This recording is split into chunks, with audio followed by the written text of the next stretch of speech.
Jangan tidak belajar syariat, karena thariqat dan syariat ini dia berjalan seiring.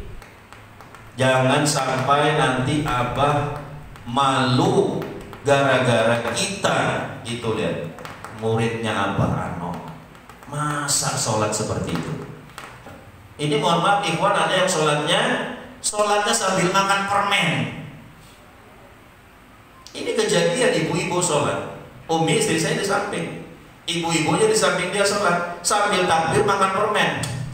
Kedengaran suaranya ngemut permen. Ini akibat daripada tidak bertanya syariat. Kedudukan syariat sama dengan thariqat.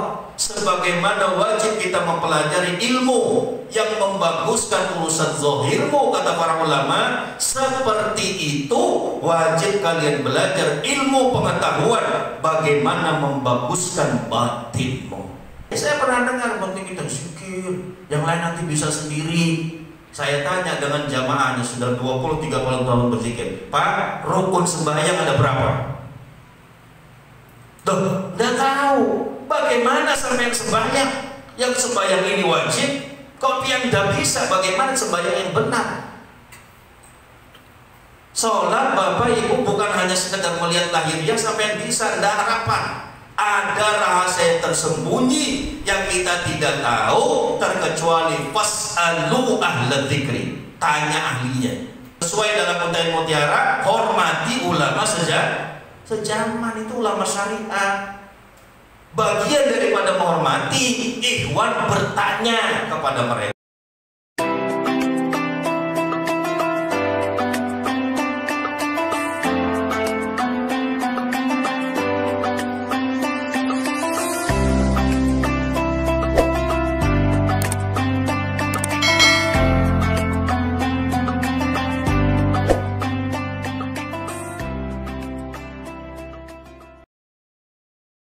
Dan juga kami harapkan para ikhwan wal akhwat, mari kita belajar syariat.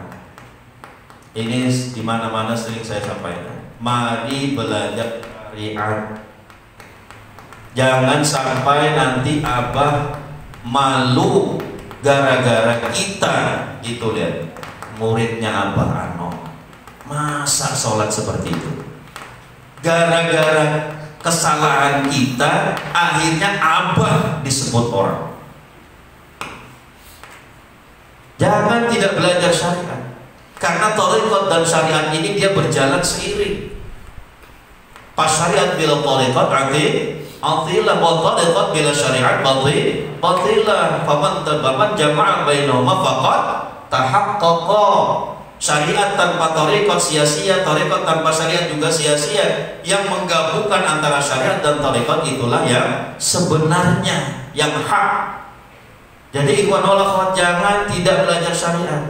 Yang pekerjaan sehari-hari, ayo kita punya ustadz di sini, Pak Ustadz, rukun wudu ada berapa? Rukun sholat ada berapa? Tidak perlu gengsi, walaupun kita sudah tua. Kalau belum bertanya ke ahlinya, pasti kita jahil tentang hukum itu. Tidak bisa.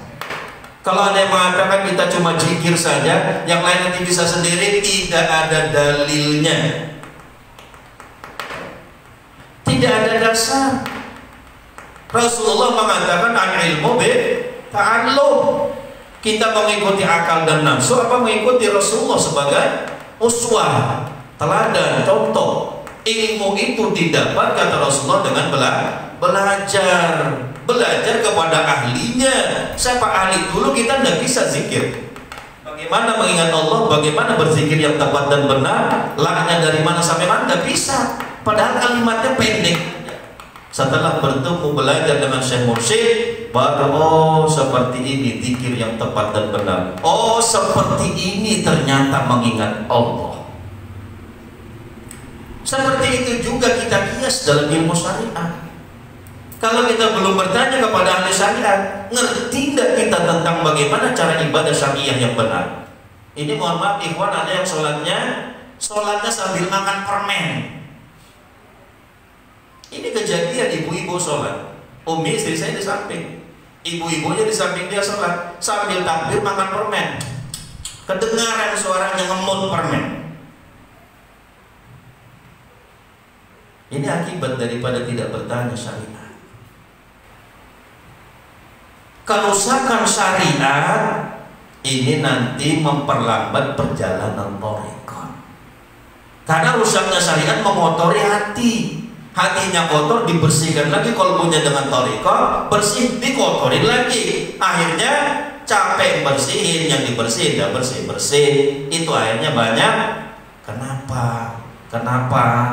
Kok sudah 20 tahun kok masih seperti ini, masih arogan, masih merasa ini dan itu, masih ini sebagainya. Mungkin kesalahan di sini, mungkin kesalahan tidak sesuai standar prosedur yang telah ditentukan oleh Syekh. Kalau tarikatnya ada salah, Pak, jelas, silsilahnya jelas, syekhnya jelas, dalilnya Quran hadis, sesuai standar kita amalkan, maka seperti resep dokter yang ahli tentang pengobatan, kita sepakat akan sembuh. Tapi ada kurang lagi, cari lagi. Oh, kekurangan kami di dalam syariat. Ini hati-hati Bapak Ibu yang dirahmati Allah. Wudu belajar, mandi wajib belajar. Jangan tidak. Di dalam kitab Targhib wa Tarhib ini agar kita gabungan antara syariat dan thariqah. Karena mohon maaf, kami pernah menemukan wakil talqin yang dia itu bukan basicnya dari orang pondok. Jadi ya thariqah aja, syariat tidak dipahamkan. Syariat itu seolah-olah itu kecil. Syariat itu seolah-olah itu biasa saja. Kita sudah di thariqah, kalau ke syariat mundur lagi. Kita sudah kelas 6, masa mundur kelas 1? Tidak ada kelas-kelasan, itu tidak ada. Syariat sama kedudukannya dengan thariqah. Kedudukan syariat sama dengan thariqah. Sebagaimana wajib kita mempelajari ilmu yang membaguskan urusan zahirmu, kata para ulama, seperti itu wajib kalian belajar ilmu pengetahuan bagaimana membaguskan batinmu. Mau dengan perkataan ulama apa perkataan akal dan nafsu kita? Ulama yang bukan hanya sekedar pakai sorban hidup zaman sekarang, yang istihad pendapatnya beliau berani bertanggung jawab di hadirat Allah dan berdasar. Ini saya pernah dengar, penting kita zikir, yang lain nanti bisa sendiri. Saya tanya dengan jamaahnya sudah 20-30 tahun berzikir, Pak, rukun sembahyang ada berapa? Tuh, nggak tahu. Bagaimana sampai sembahyang? Yang sembahyang ini wajib, kok yang tidak bisa, bagaimana sembahyang yang benar? Sholat Bapak Ibu bukan hanya sekedar melihat lahiriah sampai bisa, tidak harapan. Ada rahasia tersembunyi yang kita tidak tahu, terkecuali fas'alu ahla dzikri, tanya ahlinya. Pak Ustadz, rukun sembahyang ada berapa? Oh, sampai dari mazhab siapa? Oh, saya dari mazhab Syafi'i. Indonesia mayoritas bermadzhab Syafi'i. Pondok-pondok pesantren yang besar di Indonesia yang tua-tua 99% bermadzhab Syafi'i. Berarti amaliyah kita secara syariat bermadzhab Syafi'i. Ini ada yang mengatakan Abah tidak mengajarkan syariat, Abah thariqah, seolah-olah tidak penting. Salah besar. Abah itu bagi-bagi job. Saya sudah ngurus dalamnya. Ini kiai-kiai lagi urusin luarnya. Kan seperti itu. Kalau Abah mau bisa. Iwan-iwanku semuanya tidak usah belajar kepada yang lain. Semuanya belajar syariat sama saya, thariqah sama saya. Bisa. Tapi nanti bahasanya nanti disebut, oh itu mursyid sombong itu. Itu mursyid merasa dia aja yang paling benar. Kau murid-muridnya tidak boleh untuk ilmu ke lain. Sesuai dalam Untayan Mutiara, hormati ulama sejaman, itu ulama syariat.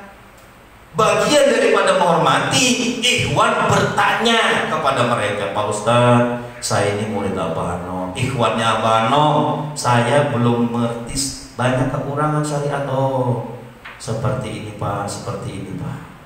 Setelah kita pulang, apa kata mereka? Masya Allah, muridnya Abah Ano. tawadhunya luar biasa. Apa dan naik nama guru kita. Naudzubillah, jangan sampai kita menghinakan guru kita. Yang sampai mengharapkan tuntunan rohaninya kepada Allah, tapi secara fakta kita menghinakan syekh karena kita menghinakan ulama sezaman. Tawadhu ngapain? Tafakhur, merasa hebat ngapain? Tidak ada manfaatnya. Apa menguntungkan kita kalau kita merasa hebat? Tidak ada manfaatnya sedikit-dikit. Kita tanya, Pak Ustaz, saya ini Fatihahnya kurang benar. Saya rasa saya belum bertanya ahlinya.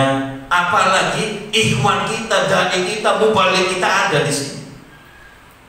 Agar juga semakin menajamkan, memperkuat dai-dai kita ini supaya dia rajin belajar.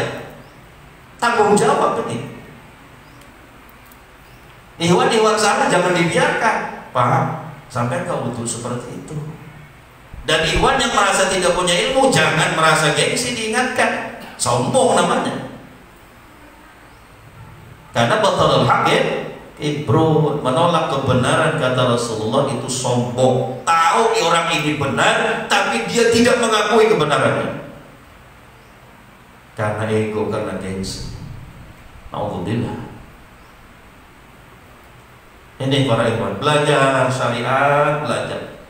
Mohon maaf walaupun saya mungkin lebih muda dari wakil-wakil talqin yang sudah sepuh, tapi kami keliling melihat, dan mohon maaf tidak meremehkan, ada segelintir wakil talqin yang melakukan seperti itu. Ini kita saling tawassaw bisawab. Karena kita sudah melihat fakta di dalam kenyataan kehidupan, arogan dan sebagainya. Saya tuh sampai berpikir sama anjingan baban. Ketika kita sharing dengan beliau, karena kalau ke Surabaya, saya sering dipanggil, Safrullah sini sama beliau. Karena umur saya jauh di bawah beliau, jadi dianggap seolah-olah seperti adik beliau lah. Dulu, anjingan, ini sudah zikir sekian lama, kok akhlaknya nggak berubah? Saya bingung nih. Ya beliau juga sama. Apa salahnya aja? Ya, akhirnya ajarkan syariat kepada ikhwan. Abah tidak mengajarkan syariat. Silahkan Bapak Ibu, ada apa yang mengajarkan para ikhwan syariat? Setelah pian talqin lalu diajarkan apa? Cara wudu, cara mandi wajib, caranya seperti ini, caranya niatnya sekian, tidak ada. Abah menyelamatkan rohnya, syariatnya mereka cari sendiri. Bukan syariatnya nanti datang sendiri, tidak ada. Ketika satu saat Abah pernah ditanya, ini kita dengar dari wakil-wakil talqin yang sepuh, Abah, kenapa Abah berani mentalqin orang-orang yang tidak ngerti syariat, menyelamatkan kita yang banyak kekurangan? Kenapa Abah berani mentalqin orang-orang yang tidak ngerti syariat? Padahal para mursyid-mursyid thariqah tidak berani, Abah berani. Ini Sultanul Aulia, Rajanya Wali, berani pasang badan di hadirat Allah. Apa kata Abah? Dan saya juga pernah menemukan hasil muktamar ulama tahun 70-an kalau tidak salah. Ketika saya mengajak seorang kiai itu berthariqah, dia keluarkan hasil muktamar ulama tahun 70 di Malang. Orang awam tidak boleh berthariqah. Mudah-mudahan paham maksud saya. Akhirnya saya balas, saya jelaskan pada kiai itu, tapi tetap beliau tidak mau berthariqah. Padahal dia kiai. Nah lalu ketika ditanya Abah, kenapa Abah berani mentarget orang yang tidak ngerti syariat? Apa kata Abah? Abah menyelamatkan rohnya, syariatnya mereka cari sendiri. Bukan nanti dapat sendiri. Ayo para ikhwan belajar, nanti rasakan kelezatan di dalam munajat kepada Allah. Apalagi nanti kita memang dalam thariqah kita di dalam mengamalkan thariqah Qadir Sabadiyah tidak disyaratkan menerjemah makna. Tapi kalau kita menerjemah la ilaha illallah, mulut kita mengucapkan Rabbitah latifahnya fas, dalam kita berpikir tidak ada yang bisa memuliakan menghinakanku illallah kecuali Engkau ya Allah. Tidak ada yang kaya, tidak ada yang maha kuat illallah, kecuali Engkau ya Allah. Tidak masalah kita terjemah makna untuk semakin menghilangkan rasa berkelana pikiran kita untuk mengingat sesuatu selain Allah. Nah, jadi para ikhwan wal akhwat, sekali lagi, dan ini dimana-mana kami sampaikan, karena rasa kasih sayang dan memang diperintahkan oleh Allah, wa tawassaw bil haqq wa tawassaw bis sabr, bersalinglah berwasiatan dengan kebenaran dan kesabaran.